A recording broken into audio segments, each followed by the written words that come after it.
Nvidia lideró el rally en Wall Street, ya vale más de 3 trillones de dólares, superó a Apple en capitalización bursátil y ahora va por Microsoft. Pero además tenemos un rally en el mercado de bonos que ha hecho bajar los rendimientos, las tasas de interés, eso le inyecta optimismo al mercado a pesar de que hubo noticias en cuanto a empleo que no fueron buenas, pero en este mercado optimista las malas noticias para la economía son buenas para el mercado y además los inversionistas a la espera del dato del reporte de empleo que va a ser publicado este viernes. Amigos, han pasado muchas cosas en los mercados y vamos a hacer nuestro acostumbrado recorrido por la jornada de hoy. Es miércoles 5 de junio, 7:45 p.m. y a esta hora comenzamos aquí la noticia del día. Nvidia llega a los 3 trillones de dólares en capitalización bursátil. Todos los medios lo reflejan. Nvidia supera los 3 billones de valor de mercado con repunte de la inteligencia artificial. Recordemos que en español se dice 3 billones, en inglés se dice trillions, que sería trillones. Una pequeña confusión allí, no sé de quién fue la idea de que esto fuera así, pero así es. Son 3 billones en español, 3 trillones en inglés. Nvidia llega a los 3 trillones en capitalización de bursátil, supera a Apple en su valor total. Y aquí está también la noticia en el país. Nvidia supera los 3 billones de dólares de capitalización y bate a Apple por valor en la bolsa. El Financial Times, el market cap de Nvidia supera los 3 trillones impulsado por el rally de la inteligencia artificial, que es la palabra clave en este momento. El Wall Street Journal dice que el Nasdaq llega a otro récord y mientras que Nvidia llega al club de los 3 trillones en donde solamente están Microsoft, Apple y ahora ellos. Y dice Reuters que Nvidia supera a Apple como la segunda empresa más grande, más valiosa del mundo. Y hasta dónde va a llegar es lo que me preguntan. Aquí está Bloomberg, dice Nvidia llegó a los 3 trillones y superó a Apple. Fíjense ese gráfico en la línea arriba, la primera línea, la azul es Apple, bueno, la azul clarita, la azul más oscura es Microsoft que está arriba y esa línea negra que está abajo, ahí vemos a Nvidia como ha hecho una subida muy fuerte, un movimiento vertical acelerado que ha duplicado, triplicado su valor en 12, 18 meses y ya es la segunda empresa más valiosa del mundo. Y cuando me preguntan qué va a pasar, por supuesto yo no sé qué va a pasar en el corto plazo, ni sabemos hasta dónde va a llegar Nvidia o qué va a pasar, pero parece verosímil que Nvidia se convierta en la empresa más valiosa del mundo. A veces cuando alguien me plantea una hipótesis sobre el futuro, un ejercicio que yo suelo hacer es que yo me siento, cierro los ojos e imagino si esa noticia podría estar publicada en los periódicos en el futuro. Entonces, cuando alguien me dice, oye, Nvidia podría ser la empresa más valiosa del mundo, yo me siento y me pongo a imaginar, ¿será posible que unos días o en el futuro leamos un titular de prensa que diga Nvidia se convierta en la empresa más valiosa del mundo? Pues sí, es verosímil, es muy probable, no importa que Nvidia está cara, que ha subido mucho, la verdad es que estamos en una fiebre de la inteligencia artificial. Esto mismo pasó hace más de 100 años con los ferrocarriles, cuando se inventaron y se popularizaron y se hicieron comercialmente viables los ferrocarriles. Las acciones de las empresas de ferrocarriles hace más de 100 años tuvieron una burbuja y después varias de ellas quebraron. Cuando se inventó la radio, esto pasó con las empresas que hacían broadcasting radio. Cuando se inventó la televisión, pasó lo mismo con las acciones de las empresas de televisión. Cuando se inventó cuando el avión y cuando comenzaron los vuelos comerciales, esto pasó con las aerolíneas. Esto pasó en el año 2000, en los años 90 con las empresas de internet hasta que en el año 2000 explotó la burbuja del .com. Esto pasa cada vez que hay una nueva innovación, una revolución industrial o tecnológica en los mercados y ahora estamos en la revolución de la inteligencia artificial. Es normal que estas cosas pasen, así es que no es inverosímil, de hecho es bastante posible que en el futuro veamos ese titular que diga Nvidia se convierte en la empresa más valiosa del mundo, destrona a Microsoft. Esto no es un pronóstico, recuerden, nada de lo que digo aquí ni son pronósticos ni son consejos de inversión, pero es posible que veamos eso en los próximos días. Está solo a 5% de alcanzar a Microsoft. Y aquí dice el Financial Times que tanto el S&P 500 como el Nasdaq cerraron a un nivel récord y dice Bloomberg que el S&P 500 alcanzó su récord número 25, 25º récord que consigue este año, por supuesto, cabalgando sobre la tecnología. Y fíjense, ahondando en el optimismo, aquí dice Bloomberg, Goldman ve dice aquí una pared de dinero, diríamos en español, una montaña de dinero que está impulsando, metiéndole gasolina a el rally de las acciones en la fiesta del verano en la bolsa. Estamos en el verano, generalmente la gente se va de vacaciones, los traders salen, muchos inversionistas, pero este verano va a haber una fiesta en el mercado, según dice aquí Goldman Sachs, en parte porque hay una montaña de dinero esperando para entrar, para ser invertida. Y bueno, en este ánimo de fiesta me extraña que todavía el índice de miedo y codicia esté en territorio neutral. Hoy subió, estaba en el territorio de miedo. Inclusive en estos días, recordemos que los primeros 2 días de esta semana hoy hubo fiesta en Wall Street, pero ayer no, el ánimo era distinto, ayer los mercados estuvieron en otra onda porque ha habido algunas noticias económicas, sobre todo macroeconómicas en los Estados Unidos, que sugieren que la economía se podría estar enfriando, que la generación de empleo se está enfriando, que se está ralentizando la economía. Entonces ayer, aunque los mercados al final rebotaron y cerraron en verde, ayer fue una sesión más bien triste en el mercado. Y ayer estaba en miedo, hoy llega a neutral, ayer cerró en 41, hoy sube 5 puntos hasta 46. Hay ánimo en el mercado a pesar de que este indicador no parece reflejarlo plenamente, pero este sí, el Bitcoin registra la mayor racha ganadora desde marzo gracias a las apuestas de recortes de tasas. Recordemos que el Bitcoin es un activo que, así como algunas empresas tecnológicas o los meme stock o las empresas especulativas o las empresas de pequeña capitalización, suben cuando hay ánimo, cuando los inversionistas están buscando riesgo, ven todo con optimismo, creen que todo va a subir permanentemente y por siempre. El Bitcoin es una de las cosas que sube. Cuando hay miedo en los mercados, cuando los inversionistas quieren salir del riesgo y refugiarse en cosas más seguras, así como caen las acciones de crecimiento, así como caen los meme stocks, generalmente las criptomonedas también sufren.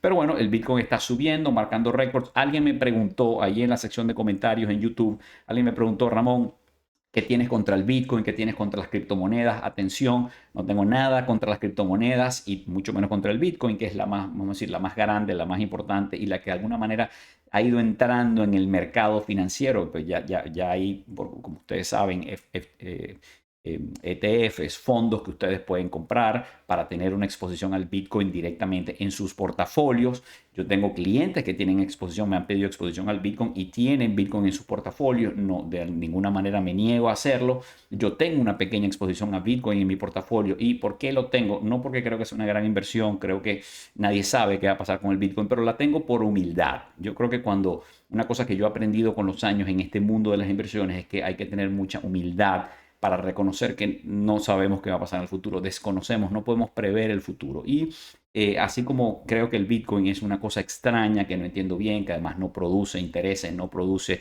bienes, productos ni servicios, a diferencia de las empresas maravillosas en las que invertimos el dinero, tanto nuestro capital como el de nuestros clientes, el Bitcoin es una cosa rara, pero de nuevo, por humildad, reconociendo que no podemos prever el futuro, el Bitcoin podría terminar revalorizándose y teniendo un valor mucho mayor que el que tiene hoy. Y bueno, ¿por qué no tener un pequeño porcentaje? Nada contra el Bitcoin, nada contra las criptomonedas, pero de nuevo, esto no es para todo el mundo. Hay gente que puede tener su capital colocado en criptomonedas y dormir tranquilo, pero la mayoría de mis clientes, por lo menos el perfil de mis clientes, la gente con la que yo trabajo, que busca seguridad, busca dormir tranquilo, puede tener algo de criptomonedas en su portafolio, pero generalmente no es una cosa muy grande, es más bien el sector más especulativo de su portafolio. Pero bueno, en fin, discusión para otro día. Solo quería aprovechar esta noticia para comentar eso. Nada contra el Bitcoin. Dice Bloomberg que, bueno, este escenario maravilloso en los mercados está ignorando algunos síntomas de que hay un frenazo en la economía. Es lo que le decía, ha habido algunos datos esta semana sobre una ralentización de la economía y especialmente de la creación de empleo en los Estados Unidos. Por eso es tan importante. Mañana vamos a tener cifras del JOLTS. Mañana jueves vamos a saber cuántas personas perdieron su trabajo la semana pasada y pidieron el subsidio de desempleo, pero más importante aún, el viernes, el reporte de empleo. Cuántos empleos se crearon en el mes pasado y además cuánto fue los sueldos aumentaron, en cuánto aumentaron los sueldos por hora de los trabajadores. Eso es importantísimo porque va atado a la inflación. Pero bueno, aquí dice Bloomberg que el mercado está ignorando algunas señales. A mí no me gusta ser demasiado pesimista. Esta noticia trata de decir, epa, hay una fiesta, pero... Y muestra ahí un gráfico que me parece interesante porque ese gráfico que está allí, aquí se lo tengo ampliado, esto es el PE ratio, la relación precio-ganancias del S&P 500 desde el año 1955 hasta hoy. Fíjense, esa es la variación que ha habido en la relación precio-ganancias del mercado. Ha tenido algunos picos, por ejemplo, en el año 99-2000, antes de que explotara la burbuja de Internet, allí ven que hubo un pico. El pico más alto en ese gráfico es allí, después explotó la burbuja de Internet, el indicador, el precio-ganancia cayó hasta tocó fondo cuando en la crisis financiera del año 2008-2009, luego volvió a subir hasta la burbuja post-COVID, que la recuerdan en el 2021, con la gente comprando los meme stock, las criptomonedas disparadas, todos los días salía una criptomoneda distinta. Bueno, allí tocó, fue otra época de furia y ahora está en el nivel que pueden ver allí, pero de nuevo, este es un gráfico que tiene que ver con el S&P 500, pero no es el precio del S&P 500, es la relación precio-ganancias. De nuevo, si viéramos el gráfico del S&P 500 también desde los años 50 hasta hoy, es así. Como ustedes saben, este gráfico lo hemos visto mil veces, en el largo plazo el mercado sube. Las empresas cada vez valen más porque crecen, porque producen más, porque venden más y porque ganan más. Y eso es porque el mundo crece, la economía crece, la población crece. Entonces, pues es natural que ganen más dinero y el precio que las acciones suben, obviamente no suben en línea recta, también tienen caídas y aunque cuando lo ponemos en perspectiva esas caídas se ven muy pequeñas, yo lo sé porque trabajando con mis clientes lo he visto en carne, lo he vivido en carne propia, que cuando uno tiene en el mercado una caída de 10, 20 o 30%, es mucho el estrés que se puede generar en un inversionista o en una persona o en algún cliente que tiene un portafolio que no está hecho a su medida y para su nivel de tolerancia al riesgo. Entonces, todos queremos estar invertidos en el mercado cuando el mercado está subiendo, como ahorita, pero cuando el mercado ajusta hacia abajo, entonces algunos entran en pánico y eso es lo que hay que cuidarse de eso. Hay que tener un portafolio que aguante lo que venga y sobre todo que permita que nosotros estemos tranquilos ante cualquier escenario que se presente en los mercados, porque los mercados son volátiles, ¿no? Eso no es un defecto del mercado, eso es una característica del mercado. Pero fíjense, volviendo al gráfico anterior, este es el gráfico que habíamos visto antes, la relación precio-ganancia del S&P 500. El primer círculo es el pico que tocó en el tope de la burbuja de Internet y del .com en el año 2000. El segundo círculo es el punto más bajo que llegó en la crisis financiera del 2008-2009. Recordemos que esa crisis financiera es la mayor crisis financiera de la historia después de la Gran Depresión que se vivió desde el año 1929 hasta el 32-33. Fue realmente desastrosa y ahí cayó a esos niveles. Luego vemos otro pico, bueno, después fue subiendo, perdón, vemos el tercer círculo, es una caída que se dio ahí muy rápida cuando se presentó el COVID y se cerró la economía, pero se recuperó muy rápido. El cuarto círculo es el tope de la burbuja del 2021, después vino un ajuste y el último círculo es donde estamos hoy. Y aquí se los dejo igualito, pero en el gráfico del S&P 500, ahí está el primer círculo, es el tope al que llegó el índice en la burbuja de Internet.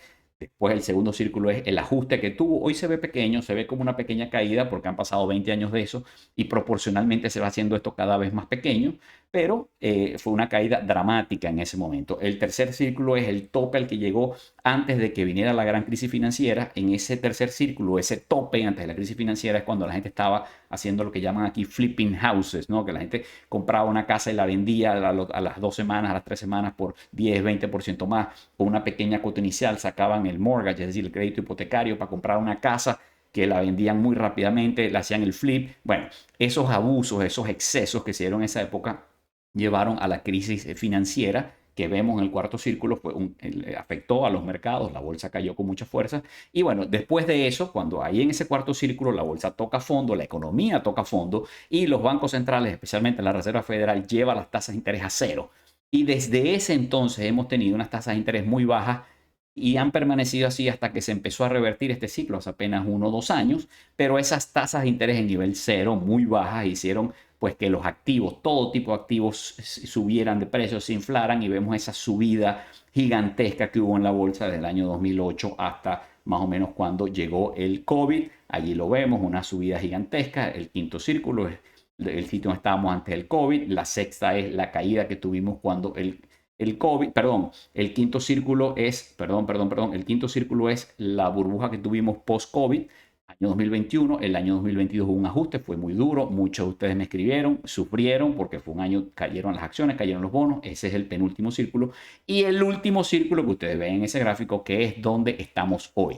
Estamos en récord, nunca el S&P 500 había estado en estos niveles. Pero bueno, es la naturaleza del mercado, no será la última vez que esté en récord y por muchos años, en 10, en 20 años, veremos esto y parecerá un juego de niños, se verá pequeño a escala. Bueno, amigos, lo dejo hasta aquí, pero les quería dejar estos gráficos porque, bueno, yo soy un estudioso del mercado o de la historia de los mercados.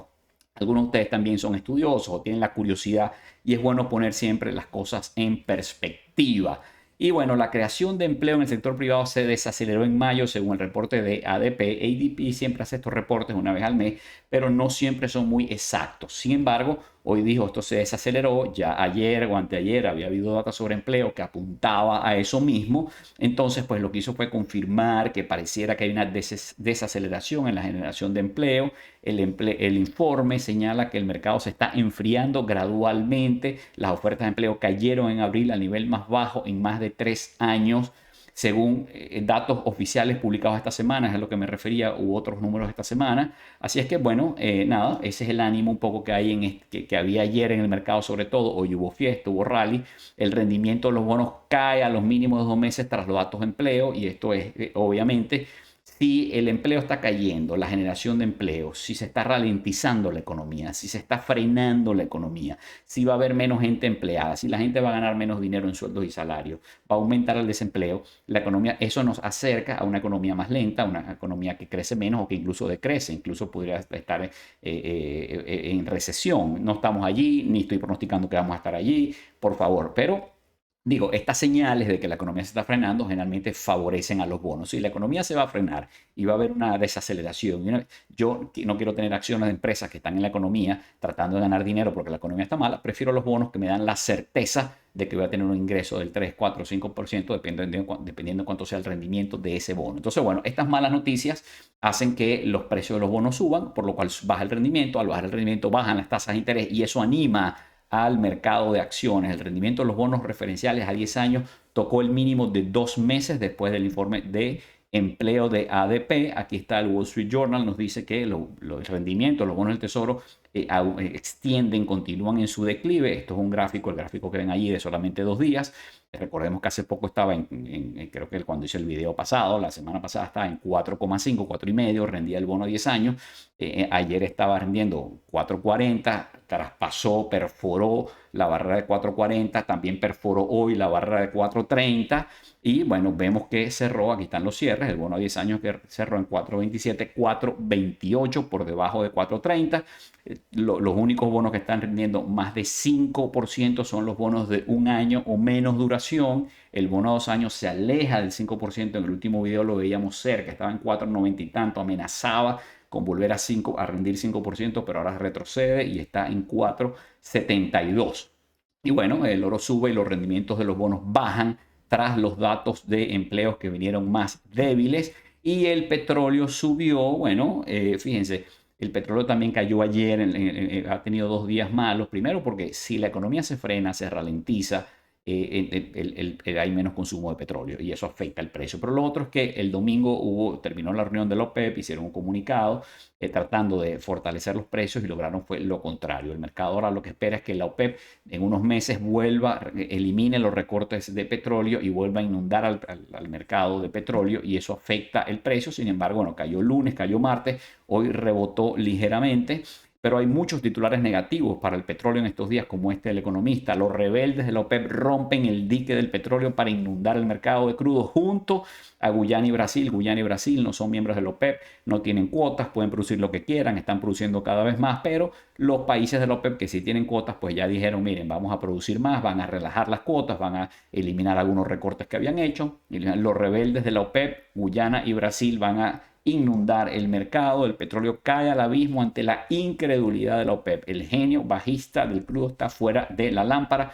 Puede pasar cualquier cosa, perforó los 80 hacia abajo, no sabemos a dónde va a llegar, nadie lo sabe, no hacemos pronósticos por aquí, pero bueno, no hay un ambiente constructivo para los precios del petróleo en este momento. Por cierto, una bajada de los precios del petróleo ayuda a los bancos centrales a combatir la inflación, así es que bienvenida a la bajada en los precios del petróleo desde ese punto de vista. Por cierto, el Banco de Canadá bajó las tasas de interés, es el primer banco del grupo de los 7, del G7, de las grandes economías industrializadas, que baja, vamos a decir, terminó el ciclo alcista y ahora comenzó el ciclo bajista, ya las bajó. Se espera que el Banco Central Europeo anuncie lo mismo dentro de poco, pero todavía no sabemos cuándo lo va a hacer la Reserva Federal, que tiene reunión el próximo miércoles. Y Rusia y China preparan un arma para desactivar el gran baluarte financiero de Estados Unidos, guerra total contra el SWIFT. Bueno, es parte de la guerra contra el dólar, amigos, pero quiero recordarles aquí, a veces la gente me pregunta, Ramón, que si el dólar, que fulano me dijo que no tenga dólares, que el dólar se va a acabar, que los BRICS van a acabar con el dólar. Miren,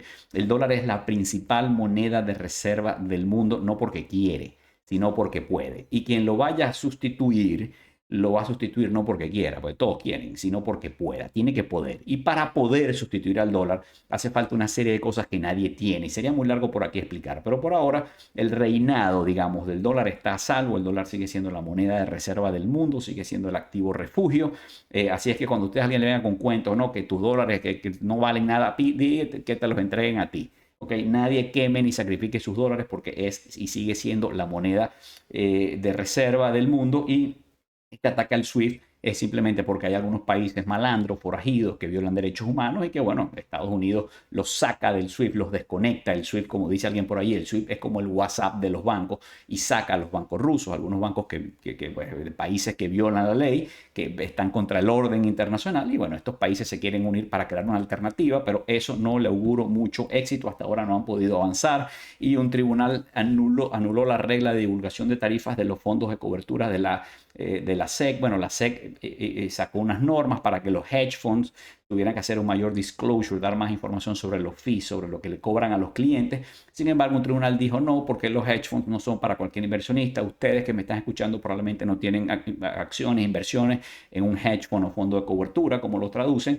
Los hedge funds, igual que las inversiones en private equity, en private credit o en otras inversiones alternativas, generalmente se necesita ser un inversionista acreditado para poder entrar allí. Es decir, tienes que tener un mínimo de activos, un mínimo de ingresos, un mínimo de conocimiento en los mercados para entrar allí. Entonces, cuando tú eres un inversionista sofisticado, acreditado, que inviertes en un hedge fund, no necesitas que el gobierno obligue a ese hedge fund a darte la información sobre cuánto cobra o no. Tú eres capaz de conseguirla, ellos la publican, tú la ves. Es decir, no hay que regularlo mucho. Esto es para profesionales. Pero por eso, como les digo a ustedes, para pequeños inversionistas esto no tiene ningún sentido, no tiene ninguna importancia. Ninguno de ustedes, probablemente si son pequeños inversionistas, tienen hedge funds. Pero, en cambio, si ustedes tienen un fondo mutual, si tienen un ETF, el S&P 500 o un fondo manejado activamente, allí sí hay la obligación de dar mucha información y ser absolutamente transparentes porque está pensado para los pequeños inversionistas, que son la inmensa mayoría, lo que llaman el retail. Bueno, amigos, ahí está mi correo electrónico para dudas, preguntas, consultas. Por favor, recuerden suscribirse a mi canal de YouTube y darle like a este video para que más gente lo pueda ver. Y tengo que recordarles que yo soy asesor financiero registrado en los Estados Unidos, pero nada de lo que digo aquí son consejos financieros. Estos videos los hacemos con un objetivo educativo y de entretenimiento, pero no es asesoría financiera. Por favor, consulten a un profesional antes de tomar decisiones, especialmente si involucran dinero. Y bueno, vamos a ver los cierres de las bolsas del mundo. Asia estuvo más bien en rojo, con Tokio y las dos principales bolsas chinas, Hong Kong y Shanghai cayendo, pero en cambio en Bombay la bolsa india rebotó, hubo elecciones este fin de semana, al gobierno de Modi ganó, había primero optimismo, pero después resulta que ganó por menos de lo que se esperaba y no tiene el control absoluto, entonces hubo pesimismo, pero ahora parece que no le fue tan mal. Bueno, en fin, la bolsa ha estado los inversionistas, porque recuerden que India es un país grande, aunque en vías de desarrollo, pero podría fácilmente superar a China muy pronto, no solamente en tamaño de población, sino incluso en el tamaño de la economía. Podría tomar unos años, pero es la gran apuesta. Un país que es menos, que no es enemigo de Occidente, que no está enfrentado con Occidente como China. La India es la gran apuesta de muchos inversionistas para los próximos 10 o 20 años. Pero bueno, sigamos. Tenemos allí el Stoxx 600 que subió un 0,81% y todas las bolsas europeas que seguimos por aquí están en verde, especialmente ahí vemos Zurich subiendo un 1,17%, pero todas en verde. Y en nuestro continente, Sao Paulo abajo un 0,32%, Argentina, Buenos Aires, un 0,66 arriba, y el IPC en México, otro país que hubo elecciones el domingo, al mercado no le gustó el resultado. Ganó Morena, ganó el oficialismo, pero además ganó con una amplia ventaja que podría tener una supermayoría en el Congreso, aunque al final al parecer no la lograron. La bolsa cayó muy duro el lunes y martes, hoy rebotó un poquito, pero ha perdido, como vemos ahí, está un 7,81% por debajo del punto más alto que tocó en este último año.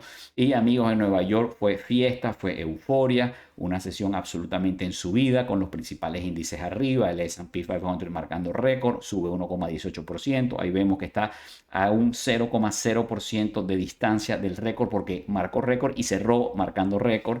El Nasdaq subió casi un 2%, también subió, cerró en nivel récord. El Russell 2000 subió un 1,47%, bajó la volatilidad, no hay preocupación en los inversionistas, ninguno está buscando protección contra una caída en el mercado, la volatilidad en 12,63, pues bueno, increíble lo que estamos viviendo.